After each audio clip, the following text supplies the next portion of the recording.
Great. Well, thank you again for having me. My name is Kelly Johnston. I own JFX. We're a healthcare consulting and accounting firm. But I'm a huge advocate for rural health and emergency health services across the United States.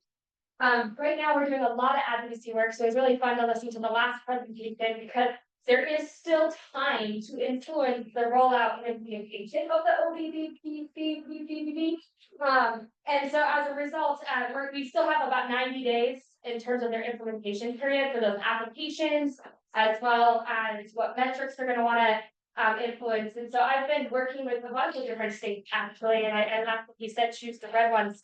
Unfortunately, I work in all the blue ones. And so I'm working with a lot of the blue states in terms of how we're going to approach the application process and make sure we get funding to where we need it. I have one facility that partners with a Hotfed ambulance district at 76% Medicaid Medicare. It's going to be quite fun ride in the next couple of years if we're not careful. So today what I'm going to do is I'm going to mix a little bit about financial reporting and then how to make sure you get paid for said numbers. Because I think it's very important. Right now is critical for you guys. I talk about this all the time with my clients. In the next 16 months, if we don't become the best block and tacklers possible when it comes to reimbursement, and then all these changes start to really hit and go into effect, because you know how we talked about the years and the timing.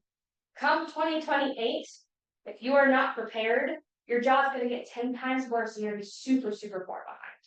And so what I want to talk about today is what data sets you should be running consistently and looking at, how to work with your billing company and or builders to make sure you're running the right data. And what questions are you asking and digging into today? And now, that needs to be set in stone now, before the provider tax changes start to roll out and the Medicaid program starts to shift and change, because we're going to see a huge shift in patient population come off Medicaid, come off commercial payers, move to self-pay or uninsured, which we all know how much fun it is to play collection agency while also providing emergency services. Okay, so if anything that you walk away with today, I just want you to walk away with kind of that like pre-game mentality, so we can get ahead of it, and then also how to strategically work with other partners in your community to help patients understand access to care is not going away. I am so sick of hearing the media that patients are going to die because of this. I'm like, no, we just get to get better as providers of healthcare on informing our patients on how to still use the healthcare system that is designed to be used. And no, emergency rooms is not where you go for a head cold. And no, you don't need to call an ambulance for that kind of stuff because you're not covered anymore. Or it really creates some education aspects for our community. Full disclosure and disclaimer, and the screen is really slow delay. There it goes. I'm not giving anybody personal advice today. This is just a general concept. If you want personal advice, we'll talk one-on-one off the cuff. My attorney gets really mad when people are like, "I just this for you." So I'll be very clear about what I'm saying today. But again, I want to talk about the reportings that are needed to manage your underpayments and how badly you get paid in our fees for healthcare, to contract or not to contract. I want to talk about that. Last year we talked about, well, wait a second, should we do contracts in our districts? I want to talk about that a little bit. I also want to talk about the supplemental payment programs. So a lot of you file that lovely cost report. What do you need to do to maximize that reimbursement? What would that look like, especially with the shifts coming? I want to talk a little bit about alternative funding, and then what case management looks like in ambulance, because I think there's a possibility. So let's talk about reporting, because you can't do anything I just said if your reports are junk. Okay, and so how many of you in this room, you can raise your hand or not, be brave, please, is the ask, run financial reports and billing reports weekly, monthly? All right, a couple of you. What kind of reports and data are you currently running? This is the interactive part. Bunch of them. Bunch of them. How many can examples? Shout them out. So I'm looking. Cash flow. Days in AR. Days to billing. Cost per trip. Cost per trip. What else? Denied claim. Oh, good, don't even get me started on the ass, we're gonna talk about some ass today. What else? We rejected. Rejected, okay, 9 rejected claims. What else?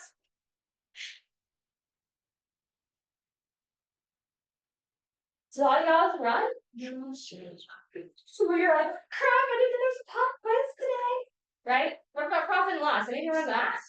Oh, thank gosh, I was really okay. I was like, wow, we're gonna start from there today. Sure. Some loss. All right, so the reason I start getting your wheels turning on reporting is it's one of those things that's often overlooked. And or like I'll get to that, we don't have time for it, right? I don't know about you all, but my inbox sucks. Calls are always interrupting me, team members are always interrupting me, you're like, I'll get to it later, right? And that is the MO in our field, especially at the director level. And so the first thing is I want to talk about bookkeeping and record keeping and the accounting functions before we get into the billing functions. If your books are not accurate, you are not making good decisions. So I heard cost per trip as a statistic, right? Or even revenue per trip. But if your books are not reconciled, are kept up to date consistently, we are going to have an issue. Not to mention if they're not done correctly.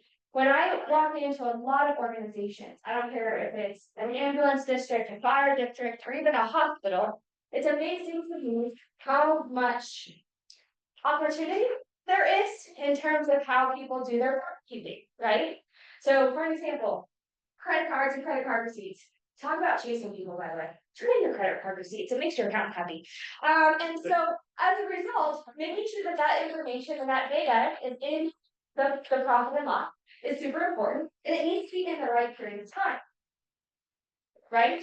Because again, your financial reports need to have income in the period in which it's earned matched against the expenses in which it was incurred. So that way your cost per trip is actually accurate. You know how many times I get into financial statements and see expenses into the month in which they were actually maybe paid but not incurred? But then the revenue related to said trips are in a completely different month, and then we wonder why our cost of trip or revenue per trip doesn't tie out. Right? And so this is where I know I'm gonna make some of you stretch muscles a little bit today, but this is where that whole accrual accounting and cash accounting, I know lots of you like cash.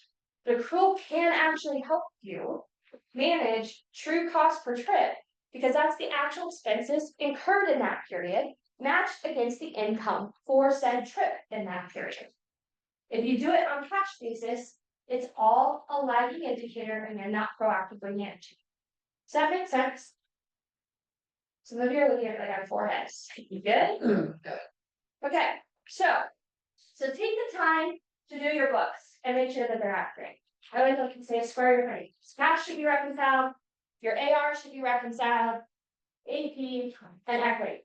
But with AR, let's talk a little bit about AR. So when you post accounts receivable, aka patient revenue, to your books, how are you guys currently recording or tracking the patient revenue? This is that participation plan. Sales spreadsheet. It is Excel spreadsheet. Okay, tell me more. Tell me more. Excel is my friend, so you're not gonna hurt my feelings when you see Excel. Well, I mean, we try it all in our building system, we build a house, well, the fifth. And then we do all of that. Let's see, so the office manager runs a separate spreadsheet that she updates with. I don't know, totals like this. Okay, so on your profit and loss, how is your revenue reported? How does that spreadsheet get to your profit and loss? It's all part of the monthly reconciliation or accounting. Okay, so when you look at the income number, are you looking at what you got paid or what you billed? Right. Paid, okay, so cash basis. Yes, Tim? So is some of the problem like with counties and governments, GASB using modified accrued versus accrued? So. Isn't some of the problem? As far as us determining accurately or revenue versus expensive, maybe based on who's doing it. And do they. The authority to change.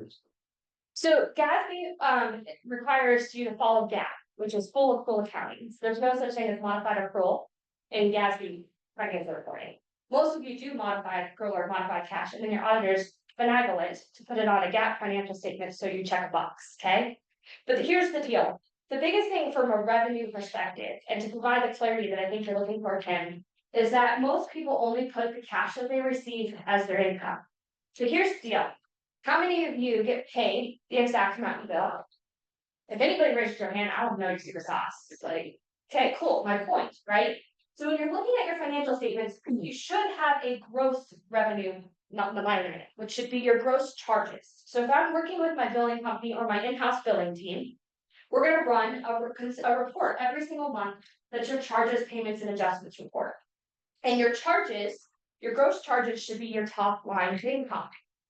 Then you subtract out your contractual adjustments. So you need to know what you're contractually being adjusted down to. We're gonna talk about what that word and how we're gonna manage that here in a second.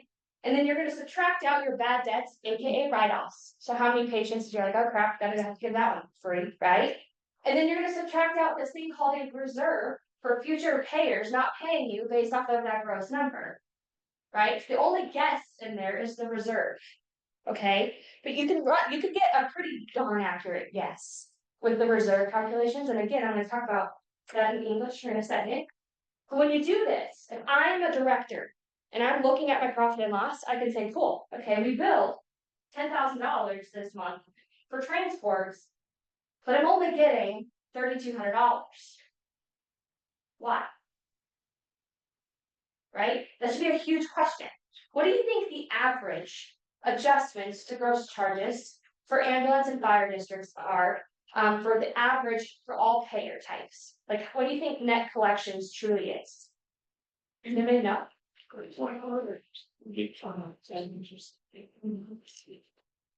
we have 25, 30. 30. No other guesses? 60? I wish I was telling No, but actually, I would argue against the 25s and 30s, you should be getting 40 to 46%. Most of you are not. Right? And the reason I say this is commercial payers, we're gonna talk about this as well, too, on how to handle the conversation. So most commercial payers are coming back and saying, what should be reasonable compensation for the specific transport? Did you know you can actually show them a methodology and argue that and get paid? So I'm doing an analysis right now on a ambulance. Once, or do you have to do it with every patient? No, so you do it once and you create what's called a single case agreement with said payer. We're gonna talk about that here in a second.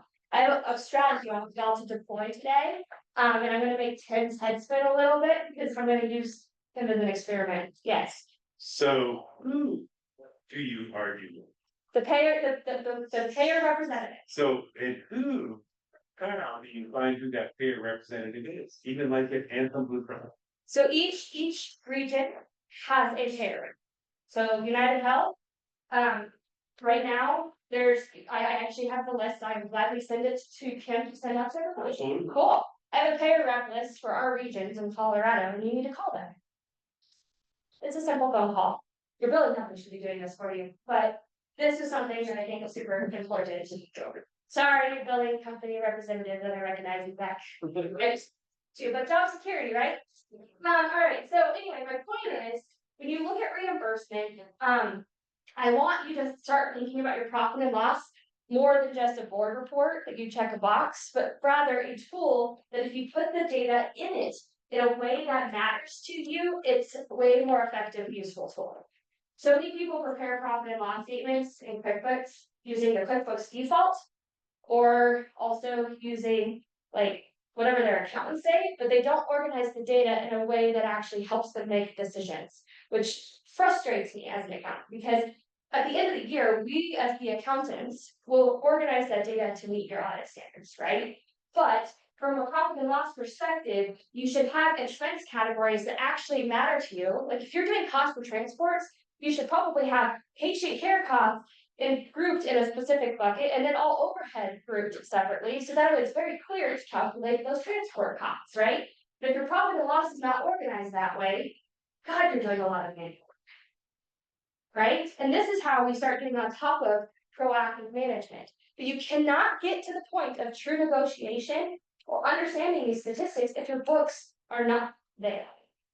Okay? So a lot of people that I work with get really frustrated with me because I make them go through the whole bookkeeping overhaul before I'll start doing the fun stuff of contract negotiations and yelling at billing companies, no offense, to help us fix the process, because I can't go to a billing company and articulate myself well if the data doesn't accuracy. Okay, so that's the first thing. And again, the other piece is, how many of you have more than one division, department, or crew?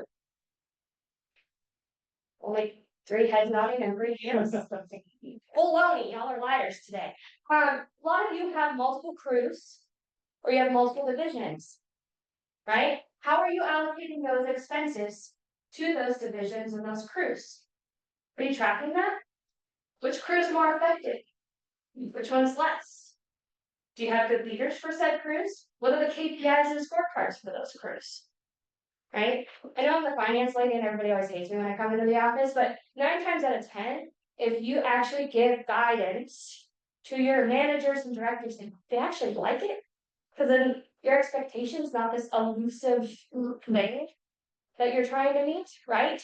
But if you know your certain KPI you want them to meet, meaning how many incomplete registrations did you guys have? Want to talk about not being paid? You know how many times that happens in ambulance transports? That should be a KPI, right? That has nothing to do, and it's a controllable thing, right? We want to make sure those KPIs are not terrifying, it's just controllable. Tim, you had a question. Oh, it's your damn that, so Okay, sorry. So again, you want to make sure when you're doing your reporting, all of your expenses are broken out in a way that helps you. Yes. So my thought was with QuickBooks. And you were talking about the different divisions, like we have the EMS division, the 911 side. And the lab division, which is our mobile integrated health side. And we account for that using class in QuickBooks. Yep. Because it's not technically a fund, right? Correct. Yep, so you would do classes, and then you can get even more granular, because QuickBooks has 2 levels, if you pay for the higher level subscription, which Intuit is even, but that's another story for another day. If you pay for the next level subscription, you could add what's called localities, and then you could do crews within those classes. By the way. Just a fun little trick about QuickBooks. So again, make sure the data that you're putting into the system, you're already going through the trouble of entering the darn receipt, make it useful. Right? I think that's the part where I get really frustrated is a lot of people are like, just slap it in there. And then 1 month the expenses are in one category, the next month they're in a different category. And then we're like, why is the trend skewed? It's not about the trend, it's about how you enter the data. Right? You want to be very, very consistent about how you do your data entry, and the profit and loss should drive it from a payer perspective. So let's talk about billing company, and I'm sorry for the company in the room, but you're going to appreciate what I'm going to say because they're going to become better clients for you, okay? And so as a result, there's a couple things you need to really be drilling in on consistently to hold your billing company accountable. So real quickly, how many in here meet with your billing company a minimum of twice a month?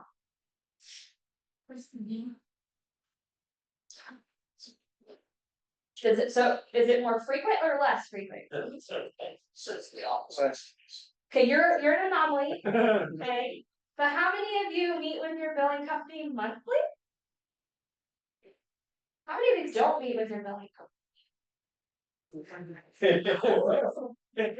Opportunity, right? Your billing company is an extension of you. They are. They cannot do a good job for you if you do not communicate. It's like giving a brand new, we all have that new, you remember that new patient care tech that's going to school to be an EMT, and then you give them like, I don't know, charting or something to learn, and then just walking away and never talking to them, and then getting mad that they don't get to the EMT, get to like all the standards that you want. And then be like, oh, why did we do that? Right? That is no different than engaging a billing company to do your billing, and you're like, see you next year when we renew our contract, right? That is not an effective way to have a good relationship. And I would argue your billing company craves feedback. If you're seeing something they're not seeing, they want to know about it. If they're seeing something that you're not seeing, you should know about it. Right? They might charge you a little bit more, but you'll make more money off of it, I promise. Okay? So let's talk about reports that you should be getting from your billing team. First is an age chart. trial balance. Does everybody know what that means?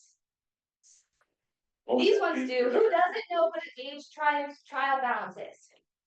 Thank you for your honesty. I appreciate it. This is an aging of all patient accounts by payer. Okay? But building companies like to call it an ATB. Okay, so that's their words, using their language here a little bit. You should look at this, take a gander at it. If you're higher level up in your organization and you're not on the finance side of the coin, make the finance people put a pivot table on there and make it pretty so it's easier to read, all right? The whole thing is you should know by financial class where most of your aging dollars are currently sitting. If you don't have a gut check, how will you be able to survive the OBBB wild ride? Right? Because if right now 37% of your money is in self-pay, you've got 17.8% in Medicaid and 12.3% in Medicare. I may or may not be quoting literally of the district that I was working on that's quoting in Fayetteville, Montana. If you don't know that, and you don't have a strategy around is it going up or down or what's the trends, you're already behind what's coming down the pike. Because we know we're going to have an increase in self-pay. We know we're going to have an increase in Medicaid. So how do we get ahead of it? How do we know it's increasing for us if we don't watch our trends here? Okay, we're going to talk about how to use this data a little bit more here in just a second, but I want to go over the report types first. The second report is one of my favorites from the accounting side. So if you're on the finance side of the business, this is really important for you, is the charges, payments, and adjustments report. Okay, this report should reconcile to the ATB. Let me say that again. This report should reconcile to the ATB. In the last 18 months, 76% of the reports that I've touched that are charge payments and adjustments do not reconcile to the ATB, which means you have a billing issue. And a billing company problem too, right?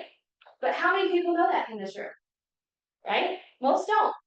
Okay, and the reason it should roll, by the way, or reconcile, is accounts receivable is your beginning balance of how much money is sitting in there, plus new charges, minus adjustments, minus payments, equals ending. Yeah, and adjustments, bad debt, yeah, but you get my point. It should roll every month. You want to know why most hospitals in this state are failing? Because they don't reconcile it. Right? Like I could give you stories all day long about like St. Vincent and Delta and all the fun ones, right? Because they weren't reconciling this stuff. Okay. The other thing that's really important to look at on this report, and Kara, do you mind if I pick on you for a minute? I just all told you. Is that okay? Sure. Okay, cool. So Kara's an awesome CFO. I've been working with her on some projects, and we were looking at a report, and we ran that charges, payments, and adjustments analysis. And what did it tell us? We are not collecting what we should.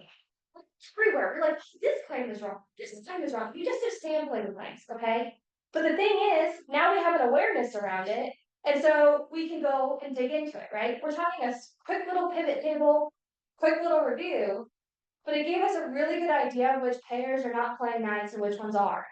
When United and Blue Cross are paying less than Medicaid, giant red flag.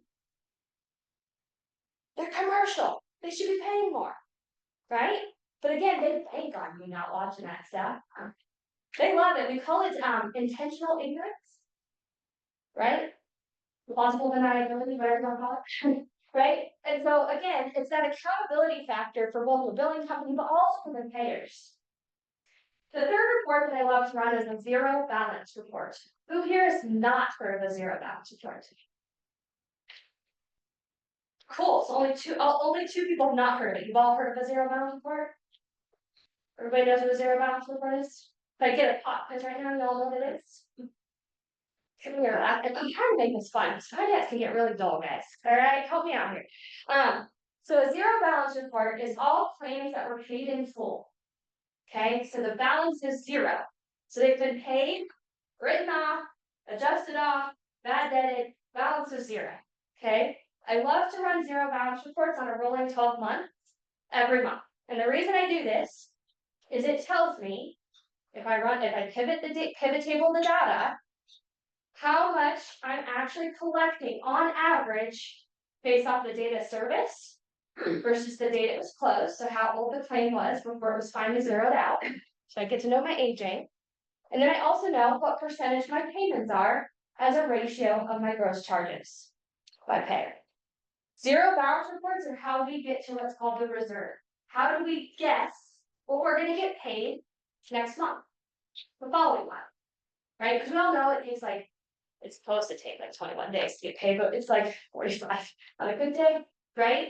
So 45-day lag, we need to have a little bit of a crystal ball to get ahead of our cash flow. Right, because if not, when your crew comes to you and says, hey, I need this particular piece of equipment because they're broke. Do you know how much cash you're gonna get in the next 45 days to say yes to that? Right, most don't. So if you run a zero balance report and you pivot the data, you can say, oh, so if the claim is between 0 and 30 days, I'm gonna collect 60%. If it's between 30 and 60 days, I'm gonna collect 20%. Anything after 60, I'm not collecting it. So why do we keep it on the aging? Right? Then you can start having those conversations or strategic conversations about future cash flow. You should be able to project out your cash flow at least 30 to 60 days. For Medicare, what's really cool about the DDE platform, which is their clearinghouse, you can project out true Medicare payments up to 21 days. So you can see ahead of time what's coming from Medicare. You don't have to guess on this, which is why I love the zero balance report. And that reserve goes on your profit and loss, so you know what you're reserving for those collections for future cash flow. Right? You're not overstating your income from those patient transports. The reserve analysis is just that, related to the zero balance report, okay? So that's what you're doing, is you're calculating what those averages look like. Does anybody know what the trends usually are related to the age of a claim, like the percentage of collections that you get? Does anybody know based off of payer? Let me have a guess. Let's talk about commercial. How much do you think you're gonna get in the first 0 to 10 days of a claim? Touche. That one is touche. Win. If it's not denied, if it's a clean claim.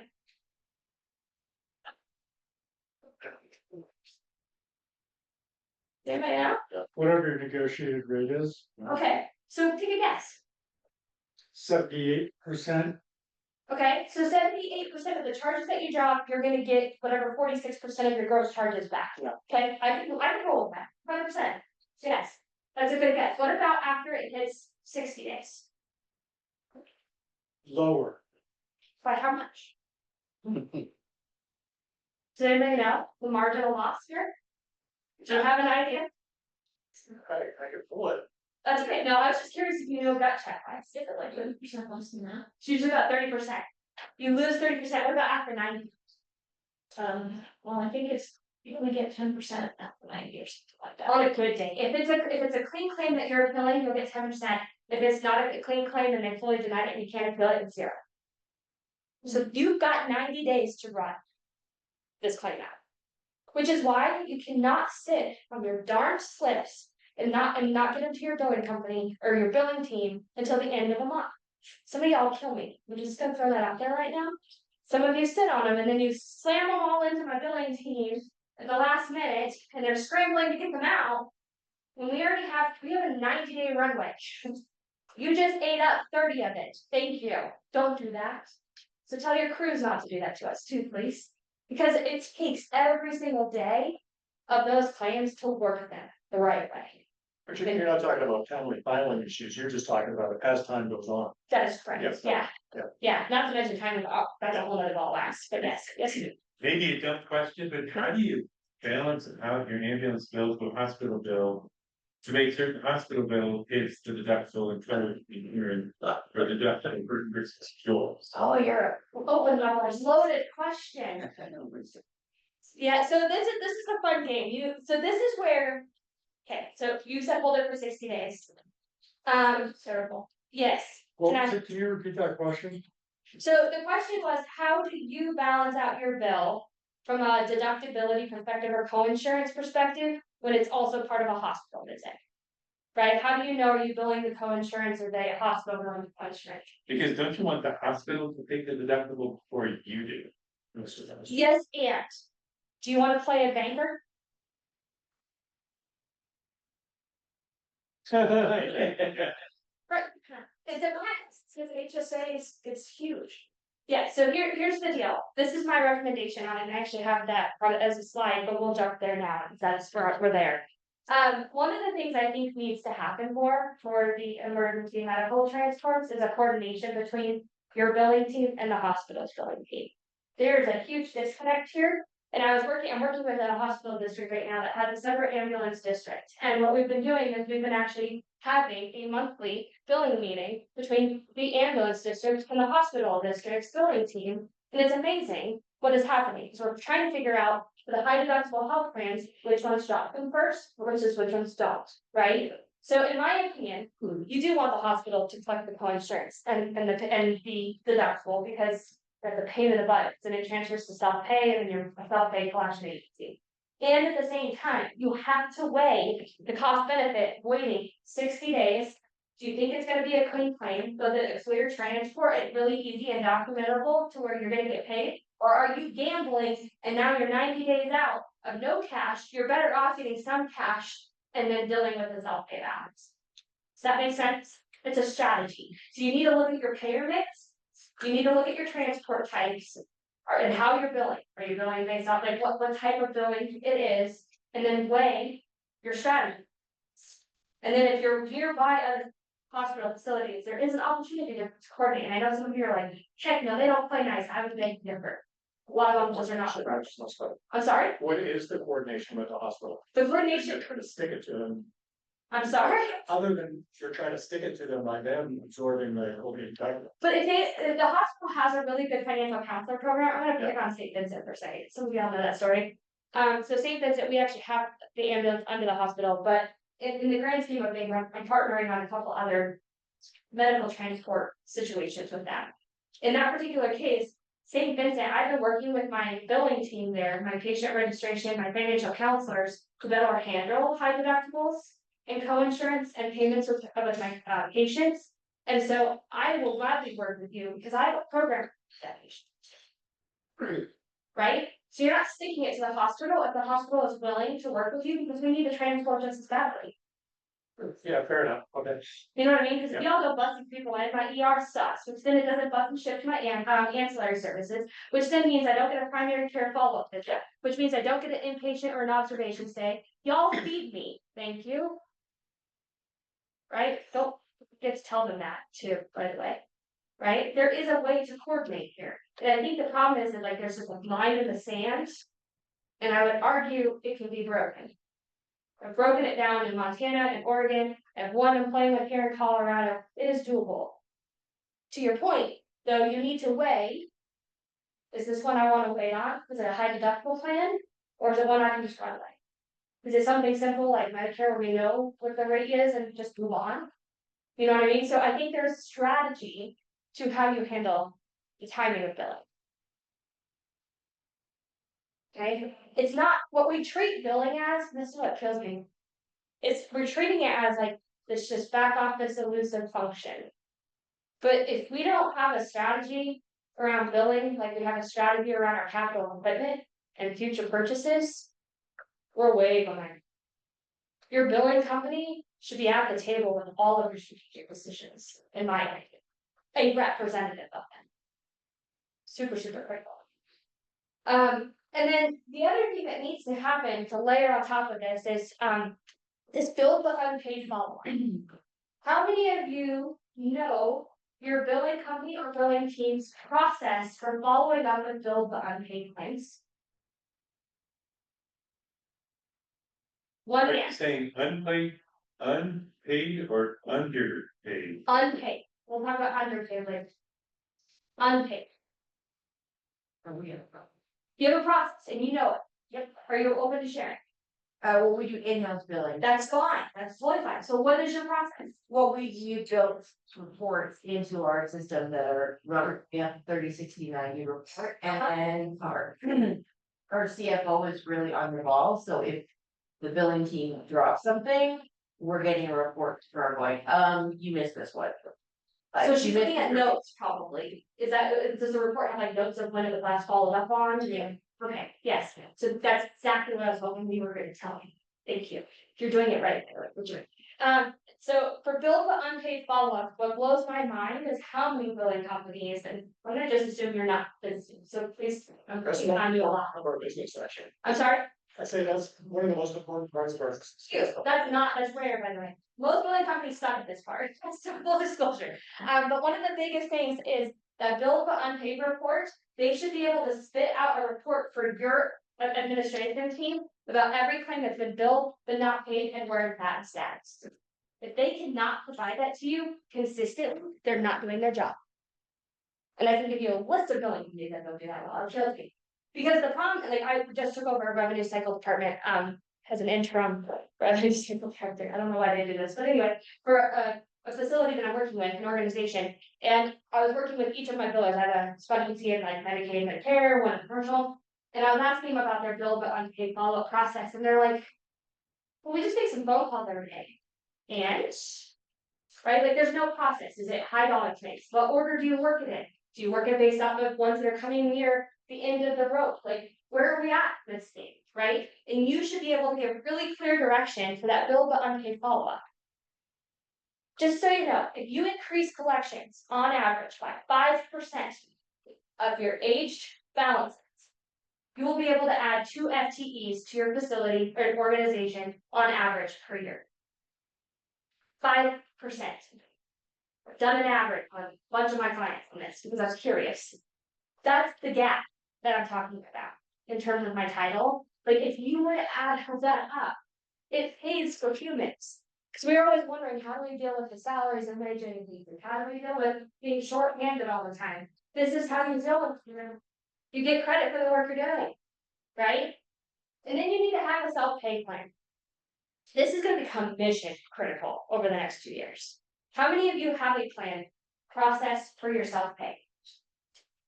Do we get 2? Does everybody have a plan? Partial. Partial. Okay, so self-pay follow-up is going to become super, super critical because think about this. We're the only industry that has a menu of prices that doesn't get paid the menu of prices, that people think they bought a certain plan to cover certain services, but actually doesn't cover said services, right? That also has multiple facilities involved and some get some piece of the pie, but nobody understands how things are billed other than they think $3 toothbrush, right? Like nobody understands our system. And half of us don't, right? So the self-pay plan is going to become super, super critical over the next couple of months, because this is how we're going to do our patient education, right? This is how we help them understand why your bill is the way it is. How many of you have a strategy or a script on how to handle a disgruntled self-pay patient? Opportunity. Okay, by the way, ChatGPT can write it for you, it's really good. Okay, use it for your staff, right? The reason I say this is a patient oftentimes doesn't understand why you guys charge so much, right? So if you teach them what you're doing and why it is the way it is, they're a lot more happy in helping you with the bill. I have done more patient disgruntled calls because I often get asked to help with this process for a lot of my clients. And 90% of the time, the patient is upset because they don't understand. If they have a high deductible health plan, but wait a second, last year it wasn't this bad. Why? They don't get what's happening behind the scenes. So if you have a simple script and help them navigate through that, you're going to collect a heck of a lot more money.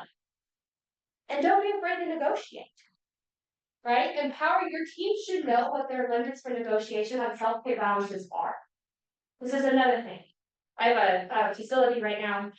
It's a they're a fire district and an ambulance district combined. And in that, what's interesting is we have a lot of really old self-pay balances and their system glitched out. And then like just now started sending out statements for like 180 days ago, which is true. As you can imagine the disgruntled patients that we're getting, right? Like, I don't even remember. Like it's been fun. But the thing is, if you have a way of diffusing the situation in a script, and I know, okay, I can negotiate up to 45% of this bill, isn't collecting 55 cents better than collecting nothing? You go to a collection agency, you're paying a collection agency and maybe getting 5-8% on a good day. Right? So empower your team to know what they're allowed to do. Cause you as the director should not have to micromanage this process. And at the same time, you need to get a report and be aware of it. Yes, Tim. So are there guardrails, like legal guardrails around negotiating with patients on a payment? Because my understanding is if you're a government agency and you collect taxes based on the OIG opinions, you can offer discounts, you can write off balances, you can do a lot of things. But if you don't collect taxes in lieu of payment of deductible and co-pays, like a private service, what are the guardrails around negotiating for a lower payment? Because patients are contractually bound To with their their payer. insurance You're correct. to pay certain amounts. So high deductible health plan and co-insurance is a little bit more about fun game. And you technically per the OIG guidelines, you are supposed, they are contractually bound. And at the same time, our state has created statewide legislation that overrides the federal guidelines related to what you're allowed to do for discounted care programs. Okay, so you need to go on the state's website. I'll send that link to you on what you're allowed to do. There is a limit that you're allowed to do in terms of negotiation. And then I'm talking about any pure uninsured, you have all the liberty here in Colorado. It's a lot more loose on that. You should have a policy. I want to be very clear about what's coming out of my mouth. You should have a plan and a script, and you should know this is how we're gonna operate. This is our first offer. If they can't figure that out, this is what we pivot to. This is the payment plan plus an early out, pay it all lump sum. This is what they get. It should be consistent. Can't just willy-nilly it. But if you have, you're allowed to have a plan. This is why I'm saying empower your team to know said plan and do it. We have been, so I did a huge self-pay push. We called it the tax season discount push, right? And because it was tax return time, and I was trying to get people to pay their bills, but nobody wanted to pay their deductible at the beginning of the year, and I was trying to find a way to do it. And in doing so, we created a script, we created very clear guidelines for, okay, this is how you handle commercial, high deductible plans. This is how you handle self-pay. When I encouraged the team to do it, we collected just in 2 days, $46,000 for a client. It was insane. But we put guardrails around it, and then we did this whole push of like, hey, well, no, it's tax, tax season, you're probably getting your refund. We don't really want to send you to collection. No, that's a painful process for you. If you pay your bill in full today, this is what I'm going to offer. And we negotiated a flat rate early out amount, which is no different than a billing early out service. Let's just be real. And most of those patients will go in. So just thought process. All right, so now I want to link this into the OBBB that was talked about earlier, which was a really great presentation. I've done a lot of studying on the bill. What we need to make sure is also proactively happening with the billing company is you need to run the numbers here. So how many of you remember the statistics from that last PowerPoint about how many of your patients are going to lose Medicare or self-pay? Cool. So let's talk about how you're going to do it.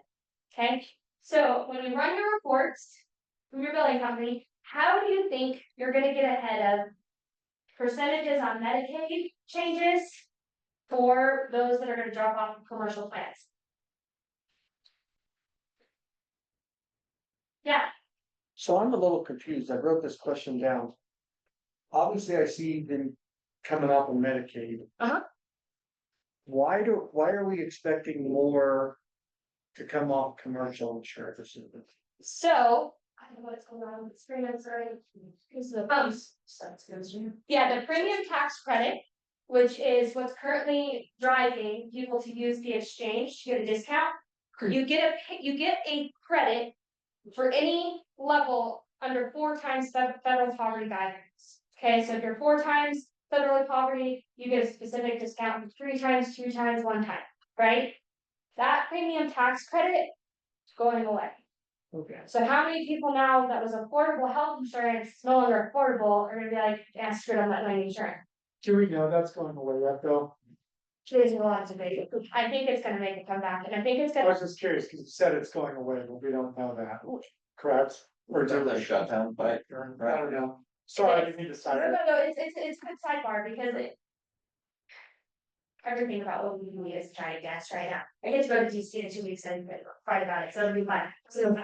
But anyway, the whole point is that we don't really know. Okay, But I would make an assumption and I would start planning a little, because we're gonna see some shit.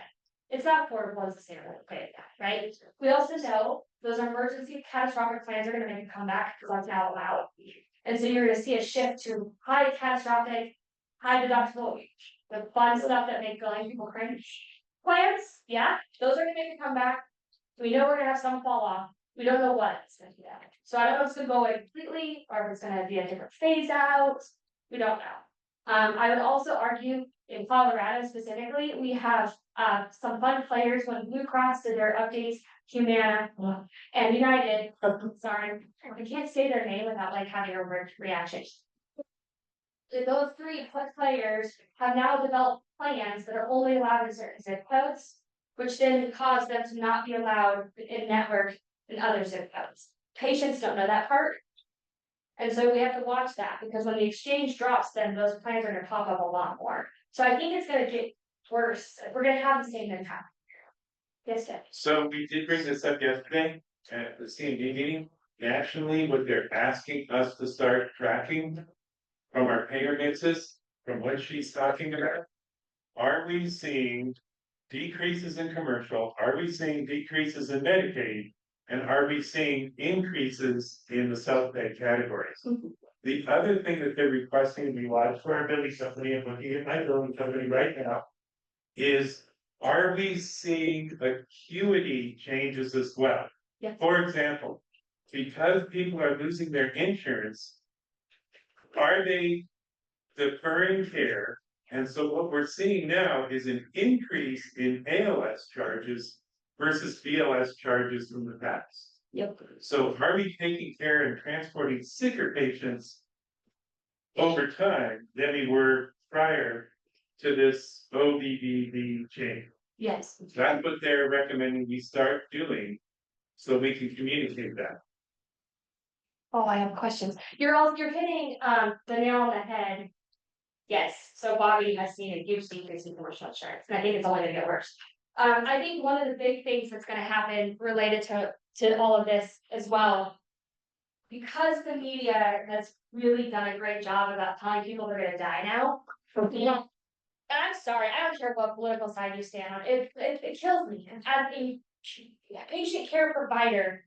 Other than pay money, nothing's changing, we're not going away, I'm sorry.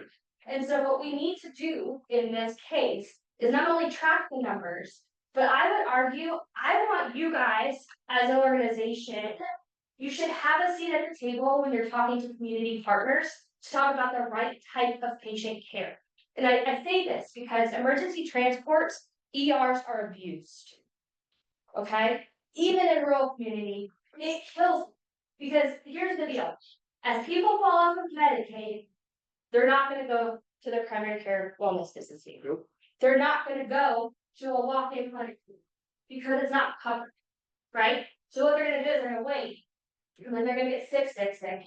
And either they're gonna call you and have to transport them, or they're gonna show up in an ER, which is not the appropriate use of an ER, which costs everybody a bloody fortune all across the board, right? But if you, as emergency services, have a seat at the table, like I'm right now doing community coffees with all of my hospital districts, I am asking my emergency services to sit at the table, and we're educating the community that the access to care is not changing. Here's how we're gonna handle it instead. What is your alternative? Right? How are you helping the people you transport to educate patients on the proper use of your services? Think about it, are you really gonna get paid from these people? It's cheaper to spend 1 hour every other week talking to people about it, and getting in front of whoever will listen, than it is to not get paid for doing unpaid free transports that are never gonna go to collections. Yes? Right? So to me, this is that community opportunity, and this is exactly what the hospital transformation dollars are actually designed for. Instead of the hospital person, because I go to hospitals a lot more than I've recently done a lot more emergency services, so hospitals where I came from, we're creating partnerships to educate these patients. right? You all have the boots on the ground. Okay, so I think that's super, super important. And then the other thing that you can also do is when you're doing your patient demographics, which in emergency services is a little more entertaining to get that information. But if you are filling it out and the employer box is full or filled, hello, you now have data to tell you which ones are falling off for Medicaid. Right? So I just did an analysis for 2 of my organizations and I took the charges, payments and adjustments report. And then I did a VLOOKUP against all of the patient demographic information and anybody that was Medicaid that had an employer listed, I assumed was going away. And becoming self-pay. Now I know my self-pay impact. Right? You can literally analyze this data and start getting ahead of it so we can be prepared for the next 18 months and what's coming, which should be really, really helpful. And that's how you're gonna start kind of forecasting the lost dollars. But also, so we're gonna see that, 25% drop in commercial insurance. That's a lot. What does that get to look like? But just so you know, these rules that had like ACA, all that, they didn't exist before 2015. You all have data from before 2015. Go look at what your self-pay was in percent of your total payer mix. Historical data will help you answer the question. But a lot of people are like, I don't know how to guess that. Yeah, you do. Obamacare is not that old, right? Go before Obamacare and see what your payer mix was. Because we're literally just reverting back. The whole OBBB is a roll up of the last 10 years. That's all it is. I mean, I know that's a very simple way of putting it, but if you go back to the old data, you'll be able to see it very quickly. And then you need to figure out of that, which of your service lines are going to have the greatest impact. So that way, you can start pivoting for alternative funding related to those service lines. Does that make sense? I'm gonna run out of time to argue. Any questions on this piece? Yes, Tim. So just a quick question, when you refer to service models. Uh-huh. Are you referring to like ambulance versus mobile integrated health, community paramedicine? Yep. And something else? Yep. Okay. Or even which crews are gonna have get more call-outs versus not. You need to start analyzing however you segment your data. I would be analyzing it by those segments. You need to know where you're gonna be impacted most. Okay? And then of course, you want to now start figuring out how you're gonna approach your process with payers. Because if the commercials, the exchange is gonna take a hit, Medicaid's gonna take a hit. We do know we're gonna see a slight uptick in Medicare because of the boomers, and what's happening in that population. That leaves your commercial payers as the one card left to play outside of having a financial self-pay strategy to start working with, right? And so when we look at how do we manage underpayments, this is where we start getting into the block and tackling. We don't have to suck it up, by the way. Okay, so a lot of I think that's the MO right now in our profession in emergency medical services is that just how the game is played. Bull. Everything's negotiable, right? And so one of the first things you're going to do is denials management. How many of you have a denials committee? Denials committee? Okay, so for my billing people in the room, what's your common reason for denial outside of the payer just being angry? Incorrect payer. There's a Incorrect payer. What else? patient is a hospital stay, Okay, hospital stay, filing. timely filing. Inaccurate demographics, good God. The patient demographic one is 78% of most of my clients' issues, by the way. So here's the thing. A lot of that is controllable, in case you're wondering. And so if you have a denial committee, it means once a month, your billing team should drive the committee. Okay, and or a representative from your team that would engage the billing team. And it should be a 30-minute meeting with your key clinical team members and who's driving your buses, right? Some of you have crew leaders, right? Or maybe some supervisory staff inside of the crews. They should be at the table. It's an expensive meeting, I want to be very clear. Okay, so it's 30 minutes. But in that meeting, you're going to cover the key denials that they can control and how they should help you fix them. It's amazing to me How many of your crews want to help you stay alive? And stay in business, because they like their jobs, right? But they don't know how they can help you financially. This is how they do it. Incomplete registrations are insane to me when it comes to the EMS side, we miss demographics, or we transpose a number in a hurry.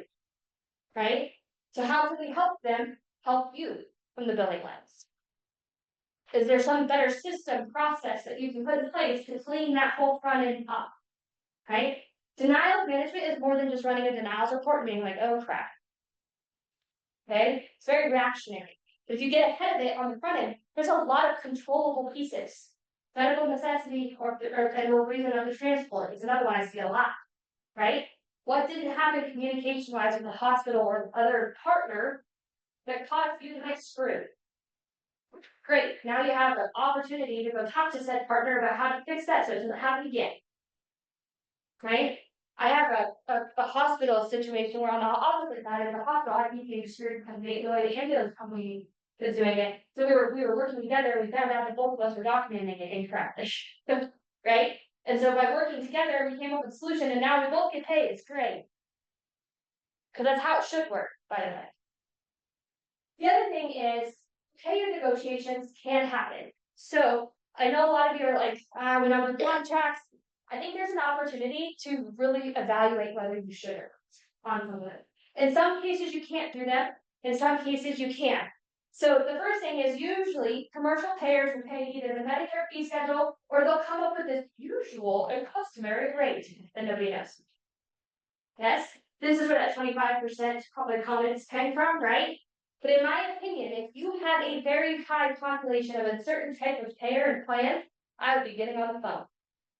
Because I'm like, okay, I'm seeing transports of this in my community. This is what we're getting reimbursed. We can't sustain this, but you need that population taken care of. Because if you start saying we can't transport certain payers, which I know we can't do in EMS, but at the same time, the insurance companies, the people answering the phone don't really understand that, so you can say that to them, right? They don't. You'd be surprised how I'm sure. I'm sorry. Don't delete that part. Oh! You'd be surprised on how much one hand on that side doesn't talk together. But if you tell them, like, well, I can't serve this population anymore, they're like, oh crap. Now the whole population that is going to not want to be on my insurance plan and will change. I thought this so much. And so what we'll do is we'll figure out the high volume ones and we'll negotiate a new usual and customary rate. Okay? And So if just you for have, clarity, does that mean as you negotiate that new usual and customary amount equals the contract? yeah. Heck yeah. And it's okay to do that. Right? Because here's the deal. With these payers, a lot of them will have hospital contracts and stuff. You can pay that. Yeah. Are you seeing, especially when you think of the models, through your negotiations, not only an improved payment for the ambulance itself, but also the being able to negotiate a reimbursement for TIP and or MIA? Because if we can keep the patient out of the ER in the first place, insurance saves money. Yeah, and I'm not gonna be able to get to the slide on your Ralston, the slide I assume you read it, because there's some good content on there. There is incentives that are usually tied in these contracts with payers, that if you do certain behaviors, they'll give an additional payment per patient transport. And so I would argue you negotiate. I was talking to Wally, she's the representative from Blue Cross Blue Shield on this side of the bail, this side, and she was super open to the conversation. She had no idea how many patients claims were getting denied and how many patients we were gambling with not being able to provide care and transports for. This is the Blue Cross rep, guys. No clue. I offered her to come and tour the building I was at too. And so she came on site. Because she didn't understand the patient population if they had sold the insurance to them. Right? So again, I would argue we are in a really cool spot right now. Because we've got 18 months, 16 months to button this stuff down before the whole Medicaid fall really starts to happen. So why not work hard for the next couple of months to set us up for a win? Okay? And then I would argue if you're going to play this game with payers, you need to really look at your chart after and make sure you're billing properly. Because you can't go to the mat and argue a rate if your rates are not accurate in your charge master. Then you don't like fee schedule, whatever you wanna call it, I call it charge master, sorry, hospital language, but. Point is, your fee schedule that you're going to map, you need to have the data from the reports that I started this whole presentation with in order to have those intelligent modifications. Any questions? How do we know if our fee schedule is accurate for like our area? That's a really good question. So there's a lot of companies and consultants that will analyze this for you. And we're still a huge USDA grant for charge review. So by the way, they did not have that one. So if you go to the USDA, if you have any USDA funding at your facility, they will do a charge master review grant for you. But like Savista, Stroud Water, all of them will do charge master review schedule reviews for you. It's worth the money. 90% of the facilities or organizations I go into that are financially unhealthy, that's the first thing I fix. And it's amazing how much more money we make. Yeah, and the thing is, you're not gonna go pull the data, but thanks to hospital transparency, everybody knows data now. Because all of those files are on all the hospital sites websites, so you can pull all the transport data from the hospitals, collectively add it to yours, and then they'll start hiring emergency services. Does that charge master review really work at those, since the payments Our pretty captive much always Medicare. suck, yeah. But it is though, because if you're negotiating a new usual customary rate, you get to set rates. Oh, so they're not just reviewing your CMS claims, they're looking at commercial. I would have to Oh, commercial pay, yeah. So it is, Yeah, that's definitely. yeah. Right there, friends don't let friends pay retail. I would not pay for it just outright. I would have a strategy around the charge master. Or fee schedule. Yes. Yeah, and from a consumer education piece, I might add something else, just from a personal experience. If you have a patient who's doing private pay, they can actually reach out to the hospitals, the different hospitals, if they know the code of procedure they're gonna have done. And they can go hospital and shop and find the best rate Yes. for the cash payment price. It's legally required to be on the website.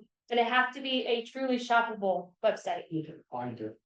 Yeah, it's so easy to find. Now, it's here, they're auditing like crazy. I've had almost everyone in my hospital audited in the last 6 months. They're auditing. Transparency is where all of our government money goes. I'm pretty sure all wondering, it's all reporting. Sorry, I'm gonna get myself in trouble one of these days. Politically incorrect should be my headline. So let's talk a little bit about supplement payment programs. These ones are gonna be hit, but at the same time, they're still a strategy, and I don't want to throw the baby out with bathwater. So how many of you guys do that like cost report filing that, yes, okay, cool. How many of you track that kind of data consistently throughout the year so it's really easy to do? Okay, I'm impressed, alright? So here's the thing, that cost report data for any supplemental program, and supplemental payments can come from your commercial payer contract just negotiated, by the way. And I would personally make sure whatever you negotiate ties to what you aren't pulling for a cost report, so it's super easy, right? Again, don't make your job harder than it needs to be, keep things simple, right? The whole thing is we want to make sure you're tracking information. I love your profession dearly. Some of y'all are the most unorganized data trackers I know. I say that with love, okay? The whole thing I mean by this is if it's not your strength, engage support in this area to make sure that your data and your table and your statistics really do help you make good decisions with. And it should align with these reports. And the reason I facetiously joke about it is I have some clients that they sell super credit at this, and because they're good at the data, they are profitable, like very profitable. And those that are not, and they're messy, we're always playing catch up. It's always a game. But we have to, in the supplemental credit program, if you track the data throughout the year, you should know exactly how much money you're going to be getting. It shouldn't be a surprise. I don't know about some of you, some of them file it and be like, oh, that we didn't know how much it was going to be. If you start tracking it, you can actually pre-calculate what your supplemental payments will be ahead of time, so you know what your cash flow is going to be like.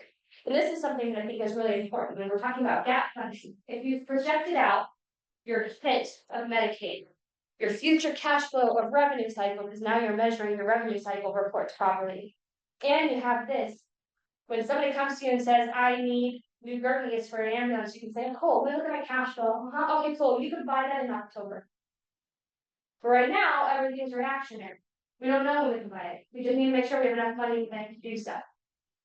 Okay, so I think it's really, really important, and again, make sure your payer contract metrics, excuse me, tie to these, like, don't make them different. This is why I'm yelling at HIPAA so much right now, because of the hospital transformation dollars, the rural transformation program that they're doing. They're trying to add another series of reporting that we all have to do. Because we all have so much free time and administrative staff to do the reporting that they already asked us to do.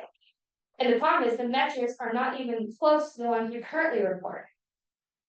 So I got in a huge fight with them. If you ever, I love to fight with bucks, so that's just pastime of mine.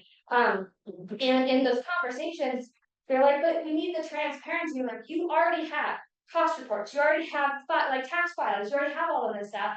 Why do you need more? So the goal with those applications is we're trying to get the data that they're asking for in order for us to be eligible for the dollars to match stuff we're already filing.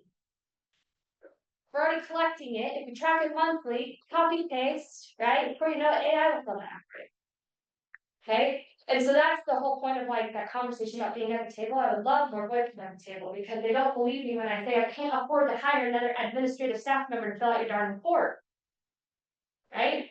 But again, if we can make these metrics align, these supplemental payments become easier to obtain. It's kind of like the grant. If you were here last year, there's a really great presentation on grants.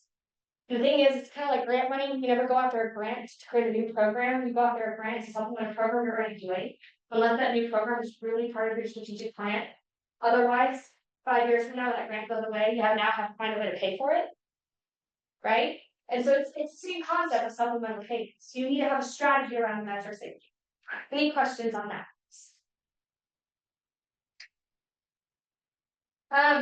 So alternative funding is another one that I think is it's already changed a whole boatload. I've had to write out so many fire crews, which is crazy. This fire season sucks because of it, but grants are a huge part of this. Okay, but here's the thing that a lot of people are not doing. They're not engaging their representatives or their congresswomen and senators. There is still money there, by the way. The problem is we're not asking for it. It's just not the traditional route we used to get. Okay, so for example, one of my districts that I'm working with right now, we just applied for a grant leveraging their local House representative because she found some other funding that she can get both federally and statewide for a Senate program. So we had to have a conversation with the representative. So I would challenge you, yes, grants have gone away in a big way, okay, compared to how we all were used to it. And at the same time, get scrappy, man.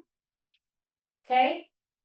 Network with those politicians that we all love so dearly. It's super, super important. They don't know about our services. They don't understand them. They're just like the patients that don't understand their bill, right?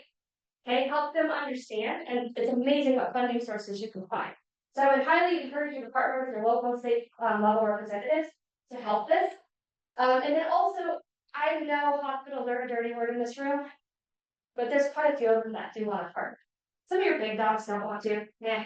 But there's a lot of them in your more rural areas and rural communities, and I know many of you sit in that are willing and wanting to have a strategic partnership. Because we're going to get credit for it too on the hospital side. Right? Because that rural transformation program is all about strategic partnerships. And so if we go in on it together, which is why I want you on the hospital table too, they show that, oh, it's healthcare now. It's no longer hospital, EMS versus, because if you all separate, you're not getting in. Does that make sense? Okay, I'm like out of time, I got 5 minutes. I want to pause for a second. My other slides are great, but they're not that great. I mean, they're great, they're not that great. I want to answer your questions. What questions are now spinning that I've fried your brain cells with that you want to know about? I can keep going, but yeah. So, the hospitals, they receive a funding that's going to decrease as well mentioned earlier. It's going to decrease over the next 5 years. But they receive funding from the hospital transformational program and other Chase funds. Okay, so can I unpack that for a second? Yeah, Because absolutely. I think there's something that y'all need to know. Did you hear about the court case that just happened? Yeah, the UC Health versus HIPAA. I was in One of the whole rural hospitals, they were nonprofit or non-medical, whatever now. Get out of the fun thing to get that and OBB all in the same one. I've not heard of it. Okay, cool, we're gonna talk about it, cause you need to know about it. So here's the deal, so in hospital land, we get this thing called provider fee, provider tax, AKA Chase, you can call it whatever acronym you want, it's all the same money, it's all the same pool. Okay, and how they have done the provider tax for the state of Colorado, I'm gonna talk about Colorado specific, because every state does this differently. But in Colorado, how they've done it is that in order to get your provider tax, you have to participate in what's called the hospital transformation program. And you have to hit certain metrics. By the way, EMS and ambulance transports are on there. This is why I want you at the table. I'm sorry, I'm gonna keep plugging that just in case you were wondering. But we have to hit this transformation metrics, meaning we have to have an urgent care or a dual ER, like we have to all these stupid things in order to keep our dollars. It's not two sets of dollars, it's one pool. Okay, a lot of people think they're two sets of pools, they're not. But then UC Health decided to sue our state of Colorado because the state, like I said, Kim hates hospitals, she wants to turn apart. She told me that to her face, and I'm sure I don't like it.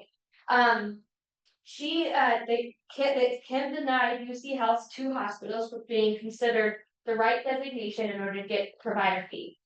And so UC Health sued, but before they sued, it was a public battle in the hospitals. I've never seen our state publicly do this battle. Kim emailed every rural hospital CEO and CFO and said, you need to fight against UC Health just because they're stealing your money.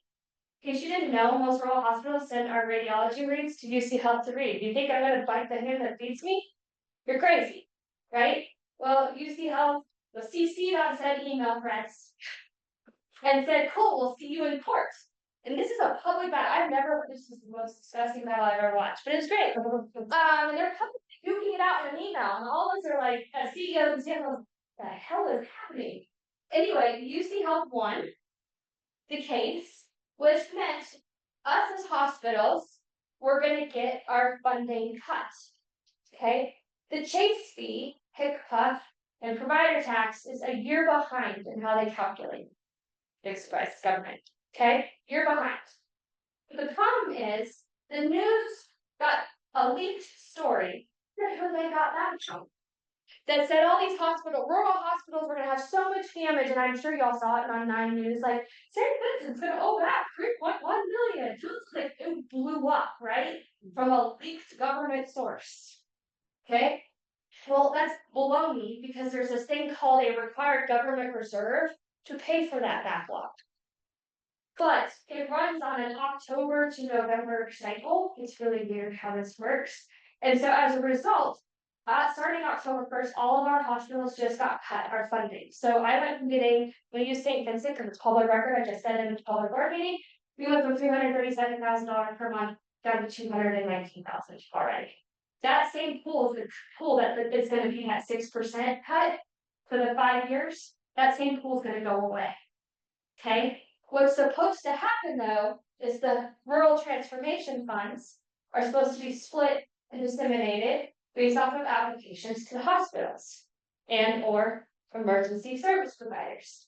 But right now, Colorado Hospital Association is saying, because HCPF decided to file their application 1 month late to the OBP process, HCPF or CHA is saying that because of our approach, each hospital is only slated to get a total of $117,000. Okay, do the math. That's just St. Vincent's number. I mean, talk about like other hospitals. St. Vincent's an 8-bed tiny little hospital, okay? So we're gonna lose all this funding. But if you are at the table and we start pushing on it, we can get alternative funding. But the reason it's not working is because HCPF's negotiating with Dr. Oz at CMS. We know how well HCPF loves healthcare. It's funny, they're the healthcare policy finance team, and they hate healthcare. Why would we want them to be our rep? So we need to have our voices at the table. This is that strategic partnership piece. Like I cannot emphasize this enough, because that's the table that he was talking about earlier. So my question, and that outlined it perfectly. Thank you. My question is, with the hospital transformational program, one of the deliverables is they are supposed to work after doing their community needs assessment.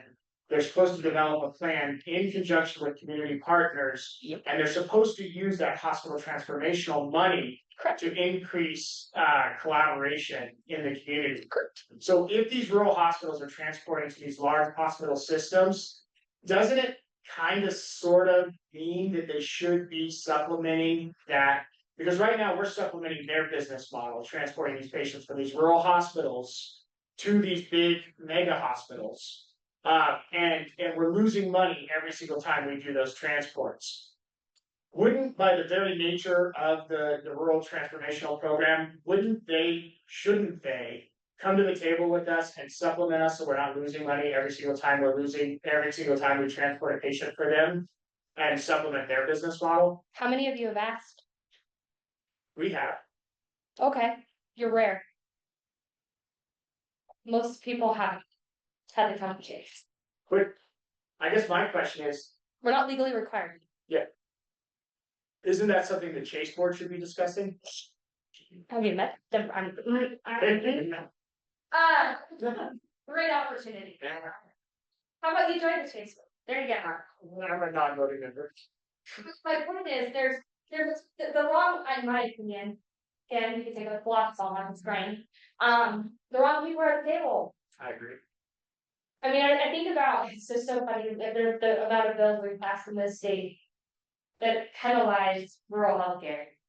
And it's because the voices are not there. We're all too busy. I hate it, but welcome to public policy, you gotta defend it. I stuck the flag on the ground, because rural healthcare is a hill I will die on, and it drives me nuts, but you can only speak with, you have to have data, they have to be really intelligent conversations. I mean, the amount of committee, things that I have spoken at, in our, capital is huge, and we need more voices on the table, but it needs to be very intelligent, not just, I need money. Which is, again, going back to the very beginning of this whole presentation of, here's all your financial data that you measure every single month. Now you have an argument, go make it. Right? The cool part about being a consultant is I have like a ton of case studies. And so I've been leveraging those case studies in it. But if I have the person that the case study is about at the table, it makes it that much more impactful. Because 90% of the time, the kickbutt has power. But if we can get the representatives, the senators, and all of them to understand what's happening, can be changed and influenced. Right? On that. I know I'm out of time, but I'll send you guys the slide deck. I'll send you the list of payer contact. But the biggest thing is, I gotta fight, man. We've got a huge battle ahead of us, but I think the next 18 months are going to determine if you guys are going to be in this room 2 years now. Really. We have 2 years to get our poop in a group and really make sure we're good to go when all of this starts to really hit the fan. Yes. One quick question for next year. Yeah. Since you're our accounting service and you're helping us straighten out our books, since my billing company is here as well. Yes. Can we do a special presentation next year on our numbers? Yeah.